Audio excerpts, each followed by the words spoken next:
thing I remember most is the view of planet Earth from a great distance. Tiny, very shiny, blue and white. For instance, effects on the blood supply to your eye, which changes in weightlessness. Of course, we felt stretched. Imagine drifting thousands of miles away from everything you've ever known, orbiting the moon with nothing but cold, endless darkness pressing against the windows of your spacecraft. No radio connection, no comforting crackle from mission control, no voice from Earth to remind you that you're not truly alone.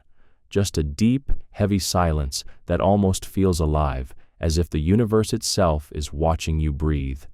This was the reality Michael Collins lived during Apollo 11, a man often overlooked by history, even though he played a role as crucial as the first men who walked on the lunar surface. While Neil Armstrong and Buzz Aldrin explored the moon, Collins remained above, circling the barren world in complete isolation, guarding the mission in ways few people ever understood, and yet, beneath that calm exterior, something else lingered, something he witnessed during those lonely hours that he could never quite explain, something he buried inside himself for decades before his death. He finally allowed a piece of the truth to escape, a truth NASA never wanted the world to hear. But before we step into that moment of revelation, it's crucial to understand who Michael Collins was and what shaped him into the quiet guardian of Apollo 11. His path to the moon didn't begin with rockets or flight suits. It began years earlier, woven through a life shaped by discipline, duty, and ambition. Born on October 31, 1930 in Rome, Italy, Michael entered a family where commitment to service wasn't a choice. It was a legacy passed down from one generation to the next. His father, James Lawton Collins, served as a major general in the U.S. Army, and because of his military responsibilities, the family rarely stayed in one place for long. One year they lived in the United States, the next in Puerto Rico, and soon after, they were back in Europe. Each move forced Michael to adapt, to grow stronger, to understand unfamiliar environments quickly, all traits that would later serve him in the silent void of space. Throughout this constantly shifting childhood, Michael learned something else as well. The world was far bigger, stranger, and more unpredictable than most people realized. These early experiences unknowingly prepared him for his future role as the man who would drift alone behind the moon, completely cut off from humanity. While Armstrong and Aldrin explored the lunar surface, Michael navigated his own path in the shadows, watching, waiting, thinking, and perhaps encountering something he never spoke about openly. And as we unravel his story, the question becomes impossible to ignore. What exactly did Michael Collins see in the darkness that night, orbiting the far side of the moon where no signal could follow? Despite living all over the world, there was one thing that remained constant: Michael's fascination with flight. Stories of Charles Lindbergh's daring transatlantic journey ignited his imagination, and tales from his uncle, General J. Lawton Collins, only deepened his obsession with aviation. By the time he reached high school at St. Albans in Washington, D.C., he was already known as a strong student with a special curiosity for science. But even though he excelled academically, nothing excited him more than the idea of being in the cockpit of a powerful aircraft. Following his family's tradition, Michael enrolled at West Point, graduating in 1952. It was a tough, disciplined environment that shaped him into someone capable of handling extreme pressure, an ability that would later prove crucial. Yet after graduation, he chose a path different from his father's. Instead of joining the Army, he decided to pursue his dream of flight by entering the U.S. Air Force. It was a bold move, but Michael didn't want a typical military career. He wanted altitude, adrenaline, and the sky. His training began at Columbus Air Force Base in Mississippi, where he quickly proved he had the instincts and precision needed to be a great pilot. By 1953, he earned his wings and soon found himself flying the F-86 Sabre, one of the most advanced jets of its time. The thrill of pushing the aircraft to its limits was intoxicating, but the dangers were real. Several of his fellow pilots died in accidents, and witnessing those losses shaped Michael's commitment to absolute precision and calmness under pressure. Every flight became a reminder of how fragile life in the air could be. In 1960, Collins reached a major turning point when he was accepted into the Experimental Flight Test Pilot School at Edwards Air Force Base. Edwards was where aviation's boldest ideas came to life. Pilots there operated machines on the edge of what was technologically possible. Michael flew numerous experimental aircraft, including the legendary X-15, a rocket-powered plane capable of skimming the edge of space. These flights demanded skill, intelligence, and the ability to react instantly to danger. Edwards didn't just improve him, it transformed him into one of the best pilots in the country. And while he spent countless hours flying at the limits of Earth's atmosphere, the idea of going beyond it began to dominate his thoughts. When the space race exploded between the United States and the Soviet Union, Collins felt an undeniable pull toward NASA. In 1962, he applied to become an astronaut, but he wasn't chosen. Instead of giving up, he worked harder, strengthened his qualifications, and applied again the following year. This time, he was selected as part of NASA's third astronaut group, a class filled with future Apollo legends like Buzz Aldrin, Gene Cernan, and Alan Bean. It was a massive breakthrough, the moment that officially launched his journey toward the moon. Before Apollo, he flew on Gemini 10 in 1966, a mission packed with important firsts. Collins performed 2 spacewalks, making him the first astronaut to complete multiple EVAs on the same flight. The mission was demanding, dangerous, and physically exhausting, but he handled it with the same calm confidence he showed in every cockpit.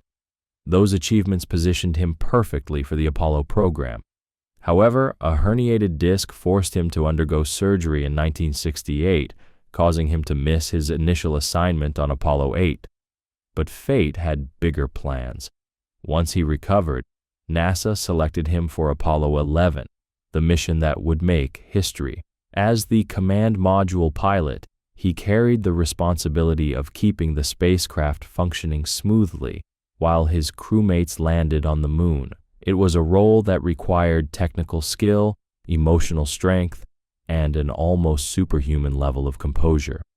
While Armstrong and Aldrin explored the lunar surface, Michael orbited alone, farther from any human contact than anyone before him. In that isolation, in that silence, he saw something he never forgot. For months leading up to the mission, Michael Collins, Neil Armstrong, and Buzz Aldrin lived inside simulators, day after day.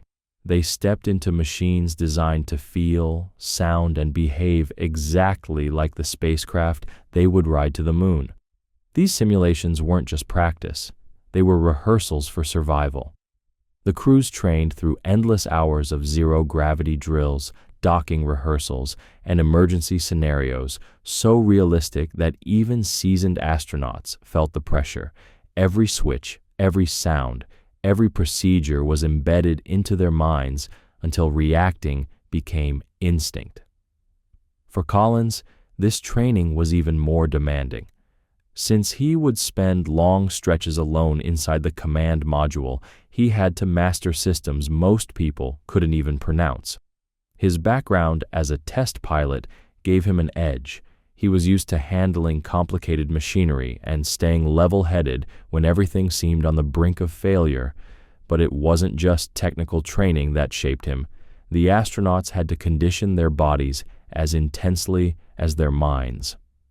NASA put them through strict physical routines, cardio, strength training, flexibility work, even tightly controlled diets. Their bodies needed to be at peak performance to handle the stress of weightlessness and the strain of operating in a spacecraft for days. Michael stayed disciplined, pushing himself through every workout, knowing that even a small physical weakness could become a major problem millions of miles from home. Behind the scenes, the planning was just as intense. Engineers, mission controllers, and flight directors worked side by side with the crew to map out every second of Apollo 11. They built a timeline so detailed that even bathroom breaks were scheduled. Launch procedures, lunar descent, moonwalks, re-entry calculations. Michael studied it all. He spent countless hours with engineers breaking down every system in the command module: navigation, communications, life support, electrical systems. He needed to understand the spacecraft better than anyone, because once Armstrong and Aldrin left for the lunar surface, he would be the only human aboard the Columbia, responsible for keeping the one ride home alive. The simulations intensified as the mission approached. Michael practiced the critical rendezvous and docking with the lunar module until he could do it half asleep.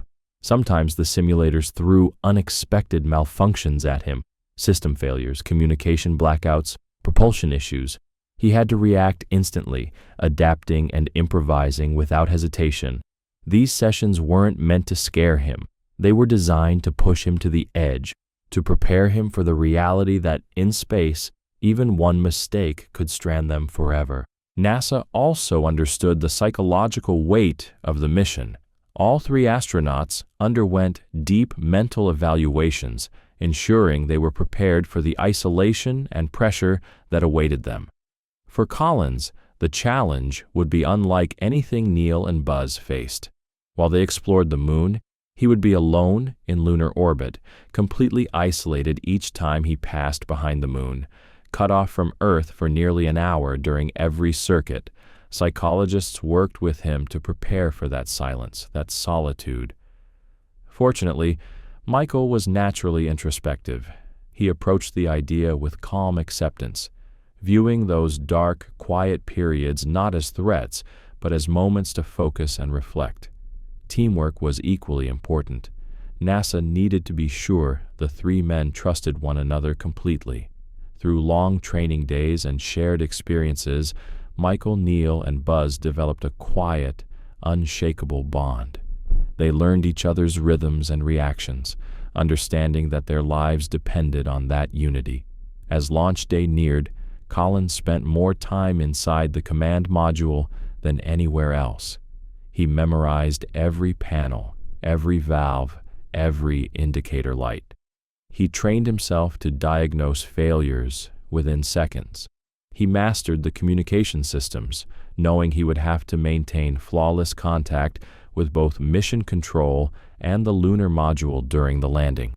The days before launch were filled with final simulations, last-minute briefings, and then quarantine, a protective bubble to ensure none of them carried even the smallest illness into space. Michael understood the magnitude of what he was about to do. Despite the pressure, he carried himself with calm focus, trusting the thousands of hours of preparation. Nothing, however, could truly prepare him for what he would see once the journey began, something he would carry with him in silence for the rest of his life. The mission officially began on July 16, 1969, when Apollo 11 thundered off the launch pad at Kennedy Space Center. The Saturn V rocket, the most powerful machine ever built, erupted beneath them, pushing the astronauts toward the heavens with unimaginable force. Even veterans like Collins felt overwhelmed by the vibration and noise. Strapped into the command module Columbia at the very top of the enormous rocket, Michael's world shook so violently that even speaking became difficult. Stage after stage of the Saturn V fired flawlessly, lifting them into Earth orbit at nearly 18,000 miles per hour. From their windows, they could see Earth curving beautifully below them, a sight so breathtaking it briefly silenced every anxiety they carried. After a short orbit, the crew prepared for the crucial maneuver that would send them on their way, the translunar injection. The third stage reignited, blasting them out of Earth's grip and flinging them toward the moon. Once the engine cut off, Apollo 11 drifted through the empty black of space for 3 days. As they approached the moon, Michael took on even more responsibility. He monitored the spacecraft's trajectory, ensuring they stayed perfectly on course. Entering lunar orbit required a precise engine burn, and when they executed it flawlessly, the crew finally saw the moon up close, the craters, the shadows, the vast, silent landscape stretching beneath them. Then came the moment everyone had trained for. Neil and Buzz transferred into the lunar module Eagle. Preparing for their descent, Michael stayed behind in Columbia, fully aware that from this point on, he would be alone. As the Eagle separated and began its fall toward the lunar surface, Collins started the loneliest job on Earth, or beyond it. Orbit after orbit, he watched the moon pass beneath him while he monitored systems, stayed in contact with mission control, and prepared for the crucial rendezvous. After the moonwalk behind the moon, he vanished into complete silence. No radio, no connection, just darkness and distance. Yet he stayed calm, performing every task with precision. After Neil and Buzz completed their historic steps on the moon, Eagle rose to meet him. The docking required perfect timing, but Michael guided the command module into position effortlessly. When the two spacecraft finally locked together, relief washed through all three men. They were whole again, ready for the long trip home. The return journey was quieter, giving them time to absorb the magnitude of what they had accomplished. But Michael, according to many who knew him, seemed especially contemplative, as if something he saw out there refused to leave his mind. After days of travel, it was time for re-entry. Collins handled the final alignment of the spacecraft, ensuring they hit Earth's atmosphere at the exact angle needed to survive. The heat shield glowed white-hot, temperatures climbing beyond 5,000 degrees as the command module plunged home. Parachutes deployed perfectly, and Apollo 11 descended toward the ocean. Apollo 11's journey finally came to an end on July 24, 1969, when the command module pierced the waves of the Pacific Ocean. The world cheered, history was made, and 3 astronauts returned as living legends. But for Michael Collins, the story didn't end with that splashdown. In fact, what followed was far more complicated and far more mysterious than anyone realized. After returning home, Michael was celebrated as one of the heroes of mankind's greatest leap. Yet unlike Armstrong and Aldrin, who were constantly pulled into interviews, speeches, and public events, Collins stepped quietly out of the spotlight. He had tasted the vastness of space, witnessed things most humans could never imagine, and he carried those memories with a quiet grace. Fame simply wasn't what he wanted. What he wanted was meaning and time with his family. In 1970, he made a decision that surprised many. He left NASA. Soon after, he accepted the position of Assistant Secretary of State for Public Affairs. But after experiencing the freedom of space, the world of politics felt suffocating and small. It wasn't long before he walked away from that too, searching for something that felt more true to who he was. That search led him to the Smithsonian, where he became the first director of the National Air and Space Museum. Under his leadership, the museum opened in 1976 and quickly became one of the most visited institutions in the world. Collins poured his heart into celebrating flight, from the earliest wooden gliders to the steel giants that carried humans into orbit. He wanted every visitor to feel the wonder he had felt, looking down at Earth from thousands of miles away. Later, he shifted into consulting and writing. His autobiography, Carrying the Fire, offered readers a stunningly honest look into the world of space travel. His writing revealed a man who was introspective, clear-minded, and deeply grateful for the rare experiences life had given him. He had seen Earth from a place almost no one else ever would, and the memory of it never left him. Despite his fame, Collins lived simply. He relished quiet days with his wife Patricia and their children. He spent time hiking, fishing, and losing himself in landscapes that reminded him, just a little, of the silence he felt in orbit. Even after decades, his love for space never faded. He continued speaking about exploration, pushing for missions that would take humans farther than ever before. He encouraged young astronauts, mentored them, and became a respected elder within NASA's growing family. Yet one question followed him everywhere. What was it like to orbit the moon alone? What did he feel during those long minutes when the moon blocked all communication, leaving him completely cut off from Earth? For most of his life, Michael insisted it was peaceful, almost serene, but as he grew older, hints began to slip into his interviews. Small comments, quiet admissions, fragments of something he had never fully shared. In his final years, Collins finally opened a door he had kept sealed for decades. With a voice heavy from the weight of what he'd held inside, he confessed, "I'm sorry, we lied. There's something on the far side of the moon." He revealed that he had been forbidden to speak openly about what he saw. Something unexpected, something none of them could explain, and when a reporter asked if he had felt lonely up there, he shook his head. His answer was chilling. Lonely? Not for a second. Michael never explained what he meant. He took the truth with him when he passed away in April 2021. Whatever he witnessed during those silent orbits, whether it was a structure, an anomaly, a phenomenon, or something entirely beyond science, he never put it into words the world could hear. But one question has haunted everyone ever since. Did he tell someone, privately, a family member, a close friend, a trusted colleague? If he did, then the real story might still be out there, waiting for the day someone is brave enough to share it. What do you think he saw out there on the far side of the moon? Let us know in the comments, and don't forget to subscribe for more stories like this.